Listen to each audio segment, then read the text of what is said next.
Esforçai-vos para entrar pela porta estreita. Esse é o tema do Parresia de hoje. Você deve se recordar que, há algum tempo atrás, eu fiz um Parresia com o nome de Segunda Decolagem. Hoje eu gostaria de explicar melhor essa realidade, me servindo da doutrina espiritual de Santa Teresa d'Ávila. Santa Teresa é um dom extraordinário para a mística da Igreja. Por quê? Porque durante 15 séculos a Igreja teve os santos místicos, desde o início, desde São Paulo, por exemplo, que na segunda carta aos Coríntios fala que foi arrebatado. Os místicos sempre estiveram presentes na Igreja. No entanto, nós não sabíamos como é que uma pessoa chega até este grau de união extraordinário com Deus. Por uma série de coisas da providência divina, Santa Teresa foi quase que obrigada a colocar por escrito o seu itinerário espiritual. E assim, no seu livro da vida e no livro chamado Castelo Interior, ou também conhecido como Sete Moradas, Santa Teresa d'Ávila colocou por escrito o itinerário de 20 anos de conversão interior. 20 anos pelos quais ela passou caminhando espiritualmente para chegar até o grau de perfeição que ela alcançou. A partir disso, se desenvolveu uma nova ciência na teologia, uma teologia espiritual muito mais concreta, diríamos até quase que empírica. Por quê? Porque nós começamos a ter acesso àquilo que era a experiência dos santos de Deus, de uma forma mais sistemática. E é assim que, no final do século XIX, início do século XX, nós chegamos ao cume com a elaboração feita por uma série de teólogos dominicanos, entre os quais o padre Garrigou-Lagrange, dessa doutrina espiritual dos santos carmelitas, como Santa Teresa, como São João da Cruz. Então, através desse grande processo de elaboração teológica, nós, às vésperas do Concílio Vaticano II, chegamos a uma descoberta extraordinária. O caminho de santidade é para todos. Aquilo que nós temos na Constituição Lumen Gentium, a vocação universal à santidade, é fruto desse processo de maturação de 5 séculos, que culminou com estes grandes estudiosos e teólogos dominicanos que tomaram a herança espiritual de Santa Teresa d'Ávila e São João da Cruz e sistematizaram essa realidade usando a teologia de Santo Tomás de Aquino. Pois bem, a partir disso, o que é que eu gostaria de dizer para vocês? Que existe somente um caminho. O caminho da santidade. Antes desta elaboração dos teólogos dominicanos e do Vaticano II, as pessoas achavam que eram 2 caminhos. Um caminho ordinário e um caminho extraordinário. Um caminho ordinário dos cristãos normais, que jamais chegariam a uma santidade heróica e a grandes experiências místicas, e um caminho extraordinário de algumas almas eleitas, pouquíssimas na verdade, que chegariam à santidade e ao amor a Deus, mas isto não era para todos. O Vaticano II, digamos, coloca sistematicamente essa realidade. Nós todos somos chamados à santidade. Por isso, esse Parresia é um convite, nos 50 anos do início do Concílio Vaticano II, a nós sermos verdadeiramente santos, procurarmos a santidade. E como é que nós vamos fazer isso na prática? Bom, a partir daqui, então, eu gostaria de colocar algumas coisas bem práticas para nós entendermos que passo nós temos que dar. Santa Teresa d'Ávila, ela, usando uma metáfora belíssima, explicou o itinerário da alma como sendo a passagem dentro de um castelo por várias moradas. Nós podemos imaginar círculos concêntricos em que a primeira morada é aquela mais externa e a sétima morada é aquela mais interna. Na primeira morada estão aqueles cristãos que se converteram e que estão em estado de graça. Portanto, se você se confessa, está arrependido dos seus pecados e está em estado de graça, você está na primeira morada. Aqui está a esmagadora maioria dos católicos devotos e praticantes. Mas nós não devemos parar aí.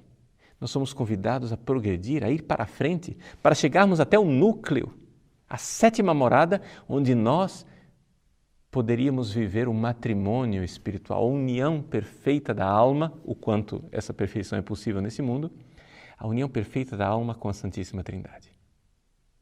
É um mergulho para dentro e ao mesmo tempo para o alto, para Deus. Agora, a grande verdade é que são raríssimos os santos que chegam na sétima morada. Mas isso não deve nos desanimar, porque nós temos que dar um passo a mais. Nós não temos que nos contentar em ser almas de primeira morada, para dizer, não, é assim que todo mundo faz. Não, nós temos que nos entusiasmar, temos que ouvir este apelo, esse chamado, esta vocação de Deus que nos chama à perfeição. Então, existe aqui, entre a primeira e a segunda morada, uma porta estreita pela qual nós precisamos passar. Essa porta estreita é aquilo que eu tentava descrever quando fiz o vídeo a respeito da segunda decolagem. Para nós entendermos em que consiste essa porta estreita da passagem da primeira para a segunda morada, vamos usar aquele episódio famoso do jovem rico. O jovem rico se aproxima de Jesus e diz, Senhor, o que é necessário para entrar no reino de Deus? Vamos adaptar para a linguagem de Santa Teresa, o que é necessário para entrar nas moradas? Jesus diz, primeira coisa, cumpra os mandamentos. Ou seja, rompa com o pecado. A ruptura com o pecado é necessária. E o jovem quer especificar as coisas e diz, Jesus, mas que mandamentos? E Jesus então faz a lista dos mandamentos. Não é? Não matar, não roubar, honrar pai e mãe, etc. Só que algo é notável nessa lista de Jesus. Jesus não fala do amor a Deus. Ele lista os mandamentos do amor ao próximo. O jovem diz, eu faço isso desde criança. E Jesus olha para ele com amor, com alegria. O Evangelho de São Marcos nos diz isso com muita clareza. Jesus o olhou com amor. Isso quer dizer que este jovem estava no reino de Deus, estava na primeira morada. Isso quer dizer que se ele morresse, ele seria salvo. Jesus olhou para ele com amor. Ele estava salvo, mas ele não estava na perfeição. Faltava a ele passar pela porta estreita, o camelo que passa pelo buraco da agulha. E a porta estreita consiste exatamente no amar a Deus. Vejam, a maior parte das pessoas que se converteram, que deixaram a vida de pecado, querem ser salvas, querem entrar no céu, mas não param para pensar, mas eu estou amando a Deus ou estou nesse processo de querer salvar a minha alma simplesmente por um egoísmo, de chegar a dizer, eu quero ser salvo porque eu quero salvar a minha pele. Bom, essas pessoas serão salvas, mas através do purgatório.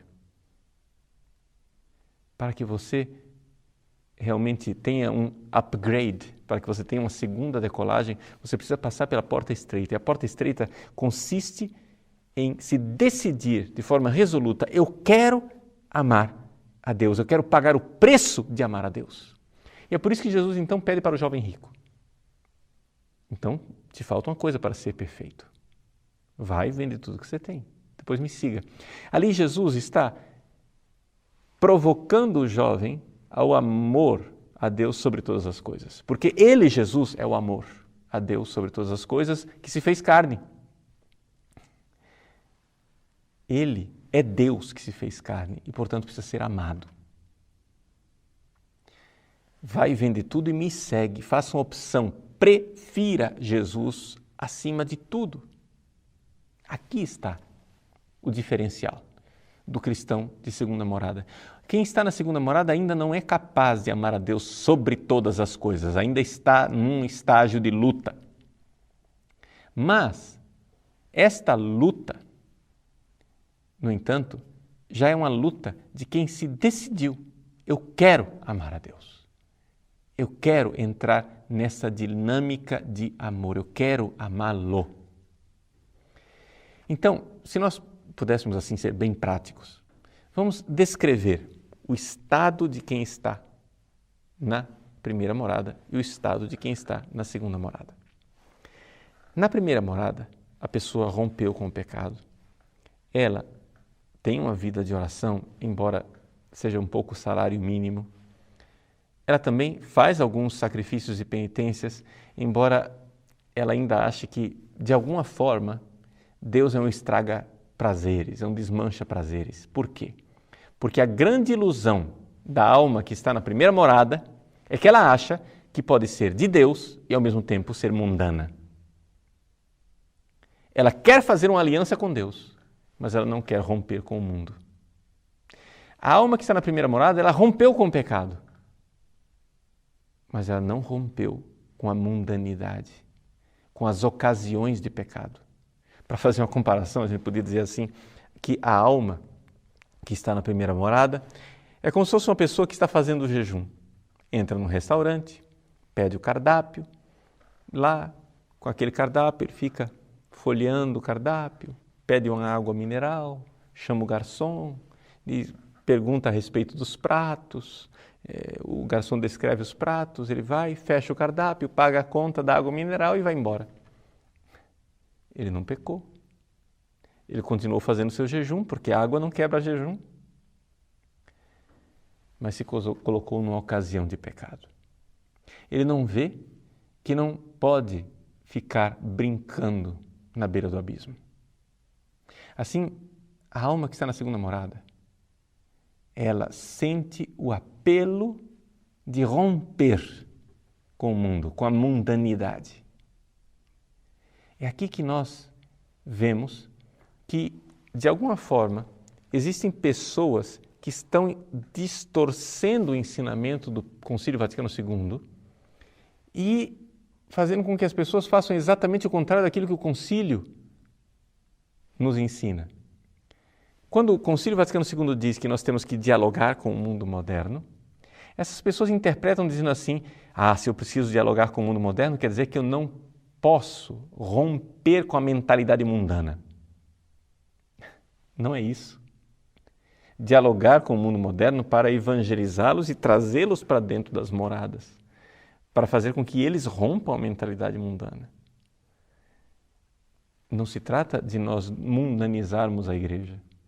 Então, nós vemos que, por causa dessa falsa interpretação do Vaticano II, algumas pessoas ficam presas, ficam prisioneiras na primeira morada e não saem mais nunca. E não vão para frente, não fazem a segunda decolagem, porque ficam numa espiritualidade de salário mínimo. Ficam preocupadas. Não, mas isso é pecado? Não, não é pecado. Então, se não é pecado, eu posso fazer. E por isso não crescem. Vamos fazer uma outra comparação para você entender do que eu estou falando. É como se um marido pensasse assim a respeito da sua mulher. Bom, eu não estou traindo minha mulher. Eu não estou tendo relações sexuais com a vizinha. Eu não estou pecando. Tudo bem, meu irmão, mas você não está demonstrando amor pela sua mulher, não está beijando, abraçando, fazendo algo para crescer o seu amor por ela. Ao contrário, você se comporta como uma pedra de gelo, só fazendo o mínimo, salário mínimo, o necessário, você paga as contas, chega em casa, emburrado, cara fechada. Quando a sua mulher reclama e diz, mas escuta, você não me ama mais? Você diz, eu amo? Veja, eu não estou indo para a cama com a vizinha. Eu não estou pecando. Qual mulher não se sentiria agredida com esse tipo de resposta? Assim somos nós com Deus. Quando a gente diz, Você não ama a Deus. O cristão de primeira morada reage dizendo: amo, veja só, eu não estou traindo, eu não estou pecando, eu não estou transgredindo os mandamentos. Sim, mas todas as vezes que Deus, através da sua palavra, da sua voz, como diz Santa Teresa, quando Deus, pelo seu apelo, chama você a amá-lo mais, quando Deus diz, vai e vende, paga o preço do amor, você fica triste, como aquele jovem rico. Nós precisamos ser generosos com Deus. A grande diferença entre o cristão da primeira e segunda morada é que o cristão da segunda morada é um generoso. É uma pessoa que reza mais. Não reza só o mínimo, reza mais. É uma pessoa que faz sacrifício generosamente.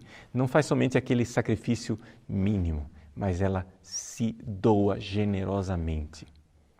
É uma pessoa que não rompeu somente com o pecado, mas quer romper com as estruturas de pecado, com a mentalidade mundana, com a mentalidade que me afasta do amor de Deus. Em resumo, é uma pessoa que quer tomar a firme decisão de amar a Deus.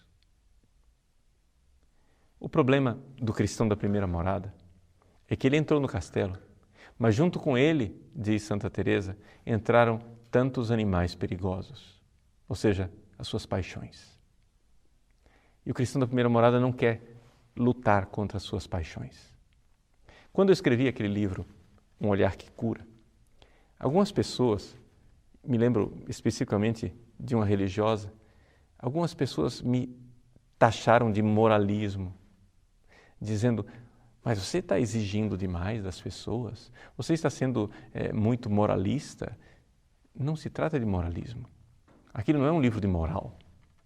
Eu não estou tentando fazer com que as pessoas simplesmente rompam com o pecado, mas rompam com a raiz do pecado, a doença espiritual, ou seja, os pecados capitais, ou seja, as paixões, ou seja, a mentalidade mundana.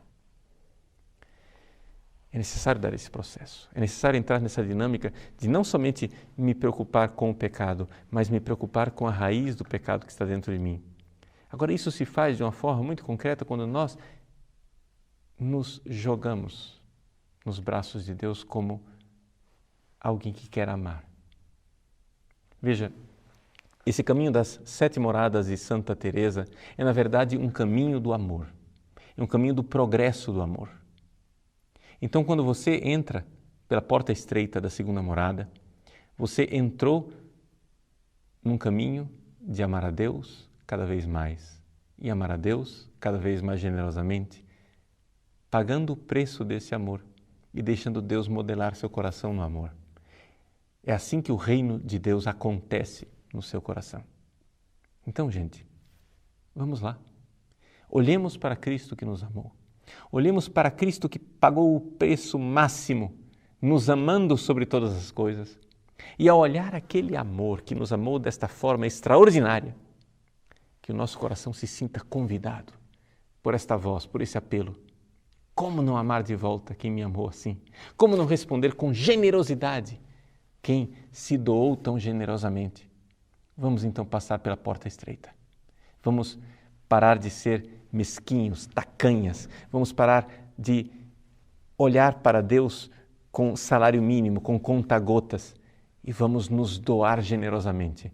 Vamos nos esforçar, eu e você, para passar pela porta estreita para essa segunda decolagem, em que responderemos ao amor eterno que nos amou.